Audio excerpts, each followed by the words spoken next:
Okay, good morning, everybody, and welcome to our last week of online learning. So, after this, you are free for summer vacation. So, this week we're going to be talking about advertising, but before we get into that, I just wanted to remind you that all assignments have to be handed in by June 12th, and that is this Friday. And you have to make sure that you have every assignment passed in and that you passed every assignment in order to get the credit.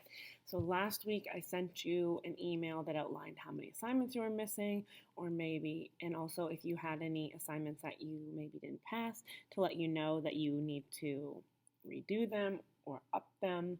I'll add a little bit more detail to them so that you can get a better mark, and also to let you know which assignments you're missing so that you were aware what needed to be handed in by this Friday. So if you didn't see that email, you need to go and check your email. And if you have any questions about all of that, just let me know. And now we'll get into the lesson. So, advertisers in Canada are expected to follow laws and rules to maintain standards of accuracy, fairness, truth, and appropriateness in advertising. And the following four bodies play a role in regulating advertising in Canada. So there's the Competition Bureau, the Canadian Food Inspection Agency, Advertising Standards Canada, and Canadian Radio Television Telecommunications Commission. So these are similar to the TV regulatory bodies that we talked about at the beginning, near the beginning of our online learning, how they make sure that TV stations are playing things that are reliable and accurate and appropriate. Larry, would you please take them off to room 222? Larry, take them off to room 222, please. Thank you. Sorry about that. So, those TV regulatory bodies are the same as these advertising bodies. They're just regulating different areas of media. So, advertisers use different approaches when developing their advertisements. So, the one they do is they inform, they capture attention, they repeat, they associate, they promote benefits, they exploit subconscious motivations, and they entertain. Now, these are advertising approaches, and the advertising approaches are used to create the ad. They're what they put in the ad that's going to make the ad appeal to us. Now, later, we're going to talk about advertising claims, and you have an assignment this week that's going to ask you to use advertising approaches and advertising claims, and you need to know that they're two different things. So our approaches, they're going to be what we use to create the ad that makes it more appealing, what we use in our ads that make people buy it. So we have our informing. So inform is when ads deliver an informed message. So it's just telling you about the price and the product. The second one is capturing attention. So use elements to capture your senses. So you might use eye-catching fonts, layouts, illustrations, photos, clever use of white space. All of that's going to capture our eyesight and draw us in. Or they might use sounds and music and voices to capture our hearing and draw us in. Then we have repeat. So they repeat a message several times. So maybe they're like low price, low price, low price, or only today, only today. And they repeat it either with voices in an ad or with an image or words on an ad. Then we have associate. So that's images of famous, beautiful, popular, or successful people in ads. So we've talked a lot about this the last couple weeks with influencers and celebrities. They're used a lot in advertising. And so when you use celebrities or famous people or people who are successful or beautiful, the products become associated with qualities like luxury and attractiveness and power and success. And those are all things that we want, even if you don't think you do. It's subconsciously something we want in our brain. We're wired to want those things, and so it makes us want to buy that product or service. So then we have promote benefits. So it focuses on the benefits of the product and allows the product to sound different from the competition. So they might be the only brand that's advertising the product, or advertising the benefits, sorry. So maybe a low calorie snack is like low calorie, like keeps you full longer, but maybe another low calorie snack is also low calorie and keeps you full, but they're not saying that. Or maybe an eye cream is like reduced black circles and they're promoting that, but another eye cream also reduces black circles, but they're not saying it. So the people who are actually promoting that are going to get more people buying their product because they're saying what is happening. And even though people know it, they like to hear it.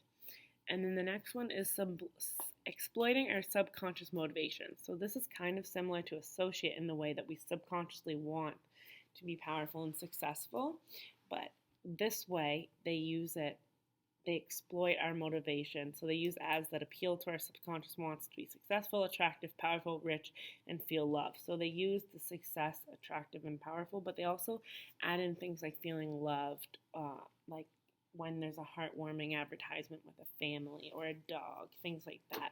Subconscious things that all make us all feel good. And then the last one is entertain. So entertaining captures our attention. So when we see something that's cute or humorous or clever, it can create positive memories of that product or that company. And one great example of this is the Super Bowl ads. They're very, very entertaining. Even though we don't see them as Canadians, we always look them up, or you hear tell of them. It's something that people seek out because they're so popular and they're so clever. And it's a great way for companies to draw consumers in, creating such an entertaining ad.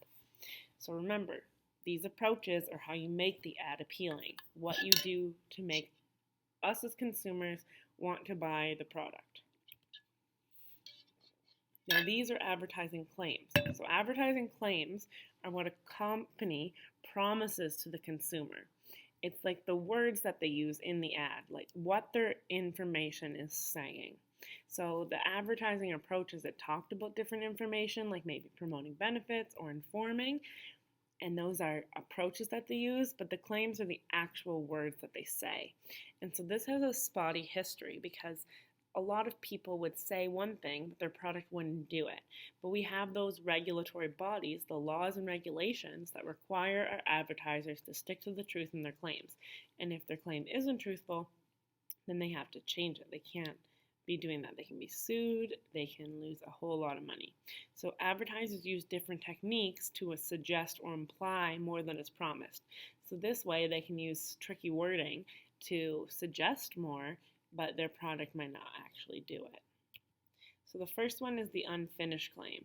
So the product or service has something more to offer or is better than, but does not finish the comparison. So it doesn't tell you what it's better than or what it offers more of. So now 100% better. Better than what? Gives you more. Gives you more of what?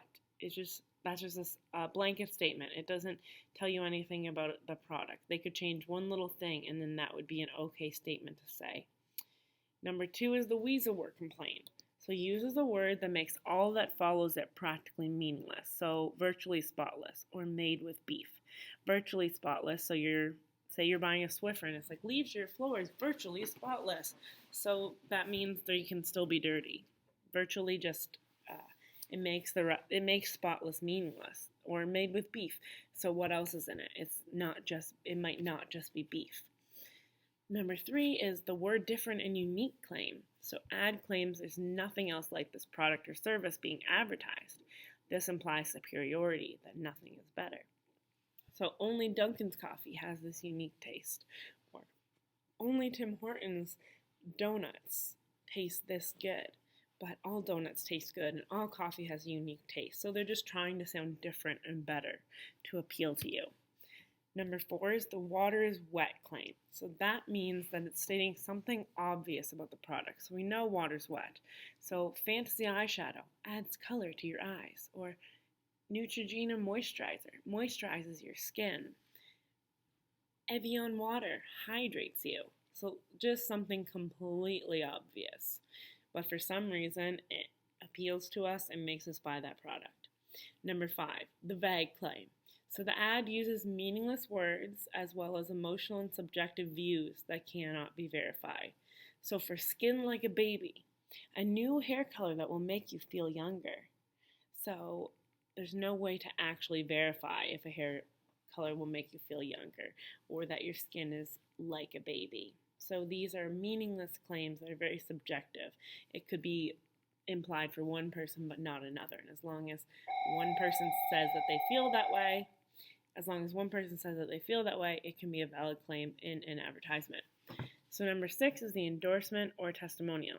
So the claim is substantiated by celebrities. So again, this makes it more attractive to the consumer. Just like in advertising approaches where they use celebrities as in the associate advertising approach, the endorsement or testimonial, is what the celebrity is saying to make it more attractive. So this dentist recommends this toothpaste, or Wayne Gretzky recommending Ford. Then we have number 7, the scientific or statistical claim. So the claim uses specific numbers with scientific proof or experience. So 25% more dusting powder, or 12 different whole grains. Putting a number there appeals to us more than if they just said made with whole grains or amazing dusting power. Like, the number makes it more appealing to us. 8, the compliment the customer claim. So you just compliment the customer. For those with fine taste, for the real athlete. So making you say, well, if I use that, that means I have fine taste because I chose it. Or if I use this, I'm a real athlete. So it just makes you feel superior, which is one of our subconscious motivations. And number 9 is the rhetorical question. So the claim requires a response from the audience and gives incomplete information. So shouldn't you be using high-speed internet? Shouldn't you be driving a Ford? So it just makes you think, and in turn it makes you think, well, I'm not using high-speed internet. Shouldn't I be? I should. Why don't I? And so it just makes you think and maybe makes you want to buy that product. So that's everything on advertising. So this week's assignment, you have advertising approaches and claims. Like I said, talking about the 2 different ones, and you have to do things with those. And then there's an advertising assignment where you have to make your own advertisement and analyze the advertisement. So all assignments, again, need to be handed in by June 12th. And again, check your email if you haven't seen how many you're missing or how many that I recommend you redo. And again, any questions, let me know. But again, June 12th is the cutoff date. There is no lenience towards that. So also, this is the last lesson. So after this, you're on summer break. So I hope you have an amazing summer, and maybe I will see you in the fall.